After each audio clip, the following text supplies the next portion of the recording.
നമസ്കാരം. അപ്പോൾ ആദ്യത്തെ 2 ഭാഗം നിങ്ങൾ കണ്ടു കഴിഞ്ഞു. അപ്പോൾ രണ്ടാമത്തെ ഭാഗത്ത് തന്നെ പറഞ്ഞിരുന്നു അതിൽ നിർത്തണം എന്നാണ് ആഗ്രഹം. പക്ഷേ ഈശ്വര നിശ്ചയം മറിച്ചാണ്, മൂന്നാമതൊരു ഭാഗം വേണം. കാരണം അതിൽ വസ്തുതാപരമായിട്ടുള്ള കുറച്ച് പെശകുകളും പിന്നെ ഞാൻ വിട്ടുപോയ കുറച്ച് കാര്യങ്ങളും ഉണ്ടായിരുന്നു. അപ്പോൾ അതൊക്കെ കൂടി ചേർത്തിട്ടാണ് ഈ ഇതും അവസാനത്തെ ആവുമെന്ന് വിചാരിക്കുന്നു, അല്ലെങ്കിൽ ഈ ഒരു പോർഷൻ അവസാനത്തെ ആവുമെന്ന് വിചാരിക്കുന്നു. അപ്പോൾ അതിൽ ആദ്യമേ ഒരു ക്ഷമാപണം. 2 വസ്തുതാപരമായിട്ടുള്ള തെറ്റായതുണ്ട്. ഒന്ന്, വലിയ കുടീരങ്ങളെ എന്ന പാട്ട് വയലാർ എഴുതിയിരിക്കുന്നത് കമ്മ്യൂണിസ്റ്റ് വിപ്ലവഗാനമായിട്ട് തന്നെയാണെന്നാണ് ഞാൻ മനസ്സിലാക്കിയത്. അപ്പോൾ അതിൽ ചെറിയൊരു പെശക് പറ്റിയിട്ടുണ്ട്. എന്നാലും ഞാനിപ്പോഴും മുഴുവനായിട്ടും ആ തെറ്റ് അംഗീകരിക്കുന്നില്ല കേട്ടോ. കാരണം ഞാനെപ്പോഴും അതിൻ്റെ റിസർച്ചിലാണ്, കൃത്യമായിട്ടുള്ളൊരു ഉത്തരം കിട്ടിയിട്ടില്ല. എന്തായാലും ഇപ്പോഴത്തെ നിലയ്ക്ക് അത് തെറ്റാണെന്ന് എനിക്ക് ബോധ്യമുണ്ട്. അല്ലെങ്കിൽ പറഞ്ഞത് അത്രയും അതിനെക്കുറിച്ച് അറിയുന്നൊരു വ്യക്തി ആയതുകൊണ്ട് അപ്പോൾ അത് അംഗീകരിക്കാതെ വയ്യ. അപ്പോൾ അതുകൊണ്ട് അത് ഇപ്പോൾ തെറ്റായിട്ട് തന്നെ തുടരുന്നുണ്ട്. അപ്പോൾ അതിന് ആദ്യമേ ക്ഷമാപണം. രണ്ടാമത്തത്, നിർബന്ധിത സബ്സ്ക്രിപ്ഷനെ കുറിച്ച് ഞാൻ പറഞ്ഞിരുന്നു. അപ്പോൾ അതും തെറ്റാണെന്ന് എൻ്റെ ഒരു സുഹൃത്ത് പറഞ്ഞു. അപ്പോൾ അതിനും ഒരു ക്ഷമ ചോദിക്കുന്നു. അപ്പോൾ അങ്ങനെയൊക്കെ ആണെങ്കിലും ഞാൻ അങ്ങനെ വിടാൻ ഉദ്ദേശിച്ചിട്ടില്ല.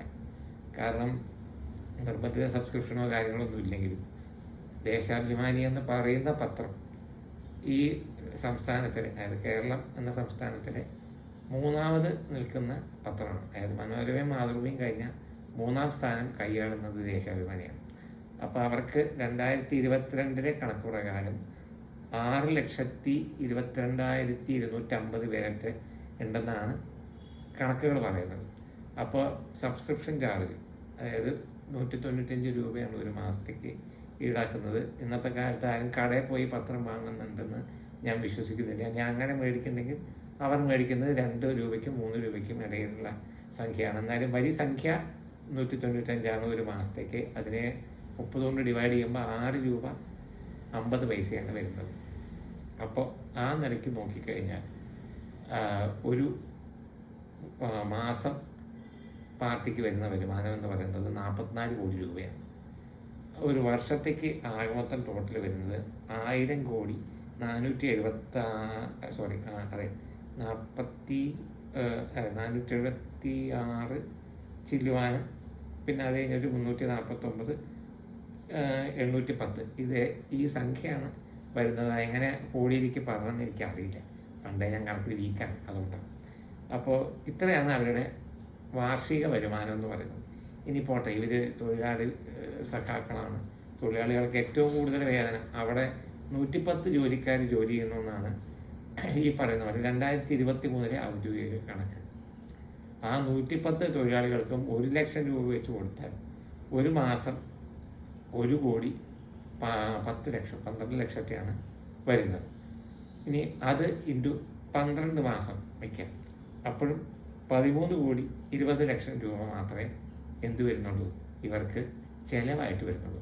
പിന്നെ മഷി, പേപ്പർ ഇത്യാദി ലൊട്ടിലൊടുക്ക് സാധനങ്ങൾക്കൊക്കെ കൂടി കുറച്ചുകൂടി വയ്ക്കാം. എന്നാലും 1000 കോടിയും ചിലവഴിക്കും വിധം വരില്ല. അപ്പോൾ ആ കണക്ക് ഇവരിവിടെ കാണിച്ചിട്ടില്ല. കാരണം കഴിഞ്ഞ വീഡിയോയിൽ പറഞ്ഞ പോലെ 120 കോടി മാത്രം വാർഷിക വരുമാനം എന്നാണ് അവരുടെ കണക്ക് പറയുന്നത്. അപ്പോൾ അത് തെറ്റാണെന്ന് ഇപ്പം തന്നെ പൊളിഞ്ഞേ. ഇനി രണ്ടാമത്തെ കാര്യം, ഇവർ ജനാധിപത്യത്തിന് വേണ്ടി നിലകൊള്ളുന്ന പാർട്ടിയാണ്. എല്ലായിടത്തും ജനാധിപത്യം വേണം, ഭരണഘടന വേണം, അങ്ങനെയൊക്കെ പറയുന്ന പാർട്ടിയാണ്. എന്നാൽ പാർട്ടി ഗ്രാമം എന്ന് പറയുന്ന ഒരു വസ്തുത കേരളത്തിന് മാത്രം നിലനിൽക്കുന്ന ഒന്നാണ്. അവിടെ കമ്മ്യൂണിസ്റ്റ് പാർട്ടി തീരുമാനിക്കുന്ന ആൾ മാത്രമേ ഇലക്ഷൻ നിൽക്കാൻ പാടുള്ളൂ. ആ പാർട്ടിയുടെ അനുഗ്രഹ ആശിസ്സുകൾ കൊണ്ട് മാത്രമേ ഇലക്ഷൻ നിൽക്കാൻ പറ്റുള്ളൂ. സ്വതന്ത്രമായിട്ട് ഒരുത്തൻ നിന്നാൽ അവനെ തല്ലും, വേണമെങ്കിൽ കൊല്ലും. അതാണ് അവിടുത്തെ അവസ്ഥ. അതിപ്പോഴും നിലനിൽക്കുന്ന ഒരു വസ്തുതയാണ്. അതില്ല എന്ന് പറഞ്ഞിട്ട് കാര്യമില്ല. ഇനി മൂന്നാമത്തെ കാര്യം എന്താ പറയുക, ഇവർക്ക് വ്യക്തി ആരാധനയും വ്യക്തിപൂജയൊന്നുമില്ല, ബിംബങ്ങളില്ല എന്നൊക്കെ പറയും. ഇവരുടെ ഏത് പാർട്ടി ഓഫീസിൽ പോയാലും എന്തൊക്കെ കാണാം?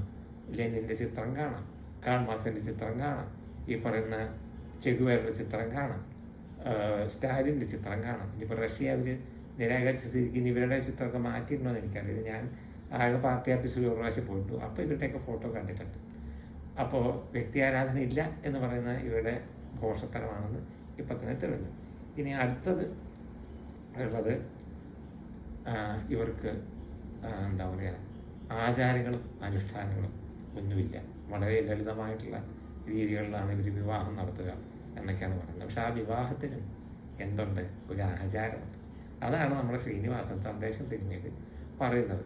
ഒരു രക്തഹാരം അങ്ങോട്ടണിയുന്നു, രക്തഹാരം ഇങ്ങോട്ടണിയും, പിന്നെ പാർട്ടി സൂക്തങ്ങൾ ഉറക്കെ ചെല്ലുന്നു. അപ്പോൾ ഇതൊക്കെ ആചാരമാണ്. അപ്പോൾ ഇതൊക്കെ അവർ വിശ്വസിക്കുന്നുണ്ട്, ചെയ്യുന്നുണ്ട്. അപ്പോൾ പിന്നെ ആചാരമില്ല എന്ന് പറയുന്നത് തെറ്റായി. പിന്നെ ഇവരുടെ ഏറ്റവും വലിയ ഉടായ്പ തന്ത്രം ഈ റോബിൻഹുഡ് തിയറിയാണ്. അതായത് ഉള്ളവൻ്റെ അടുത്തുനിന്ന് എടുത്തിട്ട് ഇല്ലാത്തവന് കൊടുക്കുക. അങ്ങനെ ചെയ്തു കഴിഞ്ഞാൽ സമത്വം വരുമെന്നാണ് ഈ ഭോഷന്മാർ ചിന്തിച്ച് വെച്ചിരിക്കുന്നത്. ഇത് പല യൂറോപ്യൻ രാജ്യങ്ങളുണ്ട്.